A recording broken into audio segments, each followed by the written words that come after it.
بسم اللہ الرحمن الرحیم۔ حضرت اقدس مسیح موعود علیہ الصلاۃ والسلام اپنی جماعت کو مخاطب کرتے ہوئے فرماتے ہیں، واضح رہے کہ صرف زبان سے بیعت کا اقرار کرنا کچھ چیز نہیں ہے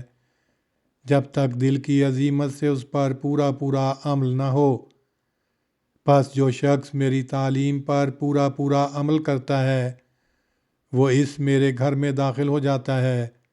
جس کی نسبت خدا تعالیٰ کی کلام میں یہ وعدہ ہے، انی احافظ کل من فی الدار، یعنی ہر ایک جو تیرے گھر کی چار دیوار کے اندر ہے میں اس کو بچاؤں گا۔ اس جگہ یہ نہیں سمجھنا چاہیے کہ وہی لوگ میرے گھر کے اندر ہیں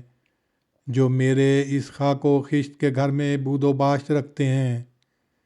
بلکہ وہ لوگ بھی جو میری پوری پیروی کرتے ہیں میرے روحانی گھر میں داخل ہیں۔ پیروی کرنے کے لیے یہ باتیں ہیں کہ وہ یقین کریں کہ ان کا ایک قادر اور قیوم اور خالق الکل خدا ہے، جو اپنی صفات میں ازلی، ابدی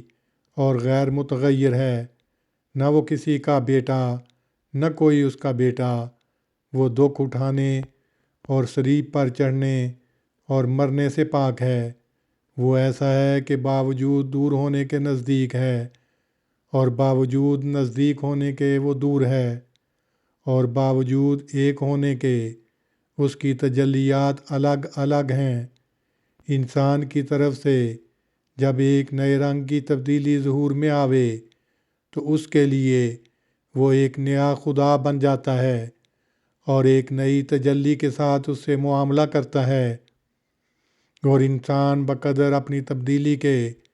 خدا میں بھی تبدیلی دیکھتا ہے، مگر یہ نہیں کہ خدا میں کچھ تغیر آ جاتا ہے، بلکہ وہ ازل سے غیر متغیر اور کمال تام رکھتا ہے۔ لیکن انسانی تغیرات کے وقت جب نیکی کی طرف انسان کے تغیر ہوتے ہیں تو خدا بھی ایک نئی تجلی سے اس پر ظاہر ہوتا ہے، اور ہر ایک ترقی یافتہ حالت کے وقت جو انسان سے ظہور میں آتی ہے، خدا تعالیٰ کی قادرانہ تجلی بھی ایک ترقی کے ساتھ ظاہر ہوتی ہے۔ وہ خارق عادت قدرت اسی جگہ دکھلاتا ہے جہاں خارق عادت تبدیلی ہوتی ہے۔ خوارق اور معجزات کی یہی جڑ ہے۔ کشتی نوح، روحانی خزائن، جلد 19، صفحہ 10 تا 11۔ وآخر دعوانا ان الحمد للہ رب العالمین۔